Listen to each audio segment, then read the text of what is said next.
15 गांवों के ग्रामीणों का संघर्ष आखिरकार रंग लाया। जगदीश चोपड़ा ने मुंह मीठा करवा कर धरना करवाया समाप्त। आज सिरसा में केंद्र व राज्य की सरकार शुरू से ही किसानों के प्रति बेहद संजीदा रही है, जिसके उदाहरण समय समय पर किसानों के लिए बनाई गई कल्याणकारी योजनाएं हैं। योजनाओं के क्रियान्वयन में थोड़ा विलम्ब जरूर हुआ है, लेकिन क्रियान्वयन के बाद अंतिम व्यक्ति तक लाभ पहुंचा है। उक्त बातें भाजपा राष्ट्रीय परिषद के सदस्य व मुख्यमंत्री के पूर्व राजनीतिक सलाहकार जगदीश चोपड़ा ने सोमवार को लघु सचिवालय में धरनारत ग्रामीणों से कही। उन्होंने कहा कि वर्ष 2019 में पूर्व मुख्यमंत्री मनोहर लाल ने किसानों की मांग पर धिंगतानिया खरीफ चैनल के लिए 54 करोड़ व सलारपुर भंबूर चैनल के लिए 12 करोड़ रुपए तुरंत प्रभाव से मंजूर कर दिए थे, लेकिन तकनीकी कारणों से ये प्रोजेक्ट सिरे नहीं चढ़ पाया। चोपड़ा ने कहा कि इसके बाद किसानों की मांग पर उन्होंने पूरे मामले की जानकारी अधिकारियों से ली। उन्होंने अपने स्तर पर सभी कागजी कार्रवाई पूरी करवाई ताकि इस प्रोजेक्ट को तुरंत प्रभाव से अमली जामा पहनाया जा सके।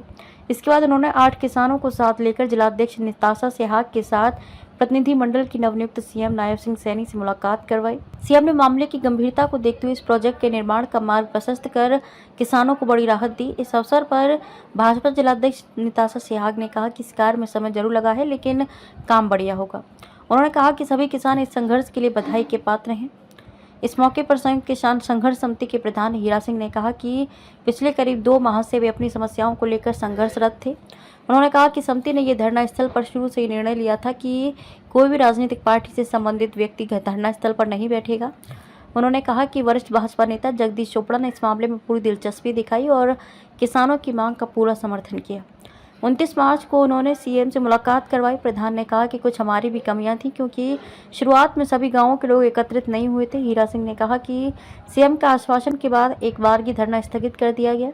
उन्हें उम्मीद है कि इस कार्य में थोड़ा समय जरूर लग सकता है, लेकिन यह प्रोजेक्ट अब सिरे जरूर चढ़ेगा। इस मौके पर वरिष्ठ भाजपा नेता अमन चोपड़ा ने कहा कि हम किसान के हैं और किसान हमारे हैं। उन्होंने कहा कि इससे पहले भी भाजपा राष्ट्रीय परिषद सदस्य जगदीश चोपड़ा ने सिरसा जिले के जो भी प्रोजेक्ट लिए थे उन्हें पूरा करके दिखाया है।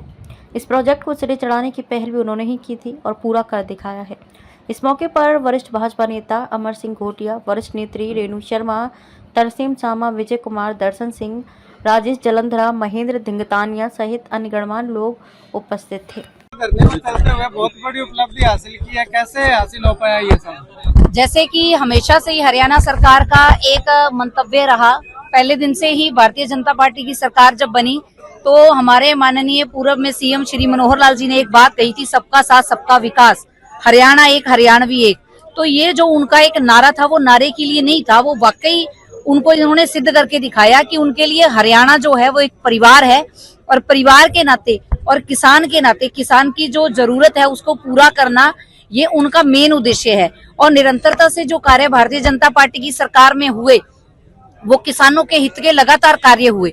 इसी तरह से जो धिंगतानिया और सलारपुर बंबूर माइनर है, इसका काम भी बहुत लंबे समय से पेंडिंग चल रहा था, जिसको शुरू भी भारतीय जनता पार्टी की सरकार के दौरान किया गया, लेकिन कुछ टेक्निकल कारणों की वजह से इसमें देरी हुई। और इसी 29 तारीख को हीरा सिंह जी हमारे साथ हैं, जिन्होंने लंबे समय तक इस संघर्ष को जारी रखा।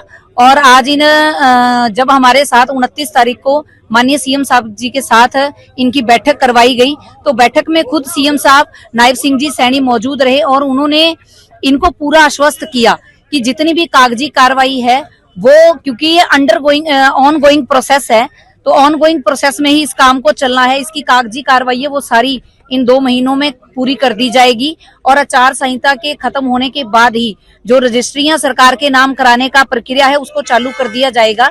और ये जो हमारी माइनर है इसका काम बहुत जल्दी शुरू कर दिया जाएगा, क्योंकि ये एक बड़ा सेंसिटिव मुद्दा था। क्योंकि जो ये नीचे का पानी है इस एरिया का 15 गाँव का पानी वो बिल्कुल खारा पानी है। आने वाले समय में अगर ये माइनर का काम हम लोग नहीं कर पाते तो जो आने वाली पीढ़ियां हैं उनके लिए जमीन नहीं बचती, बंजर हो जाती और ये 15 गांव के लोग इन गांव को छोड़ने के लिए मजबूर हो जाते। लेकिन माननीय सीएम साहब इस सेंसिटिव मुद्दे को समझते हैं और उनको पता है कि ऐसे हरियाणा के एक एक भाई, एक एक व्यक्ति उनका परिवार है, तो वो परिवार का साथ देते हैं। इसी नाते से उन्होंने इस तीनों माइनरों के काम को बहुत जल्दी प्रक्रिया को पूरा कर दिया जाएगा। तो मैडम अब आगे आने वाले समय में ये लोग भाजपा का साथ देंगे? बातचीत हुई है कोई? वो तो जी प्रधान जी बैठे हैं, इस बात को तो वो ज्यादा बेहतर तरीके से बताएंगे। लेकिन ये काम किसी वोट बैंक के लिए नहीं किया गया। ये काम जो हरियाणा एक हरियाणवी एक सबका साथ सबका विकास, हरियाणा हमारा परिवार है। मोदी जी ने हमेशा से यही कहा है कि पूरा देश मेरा परिवार है। तो उस परिवार की दिक्कतों को दूर करना उस परिवार के मुखिया का काम होता है। उस काम के लिए इस काम को सिरे चढ़ाया गया है, ना ही किसी के राजनीतिकरण के लिए। सालों कैसे लगे इसमें जैसे कि मैंने जैसे कि इतनी लेट कैसे जागी? अभी 2 महीने टाइम ले रही है। अभी जब मैंने अभी विषय जो पहले रखा कि इसमें कुछ टेक्निकल कारण है। टेक्निकल कारण क्या थे कि इसमें एक टेक्निकल विषय था कि 70% जो जमीन है उसकी एग्रीमेंट होना जरूरी है, कि 70% जो किसान हैं वो अपनी जमीन देने को तैयार हैं। लेकिन उसमें जो पहले विषय आया था, जब 2015 में ये शुरू हुआ था, तब मार्केट के रेट कुछ और थे और कलेक्टर रेट कुछ और थे। कलेक्टर रेट के ऊपर इसको एग्री कर दिया गया था, लेकिन बाद में किसान भाइयों का ये विषय उठ के आया कि जी हमें कलेक्टर रेट नहीं, हमें मार्केट रेट के ऊपर इस पे काम करना है।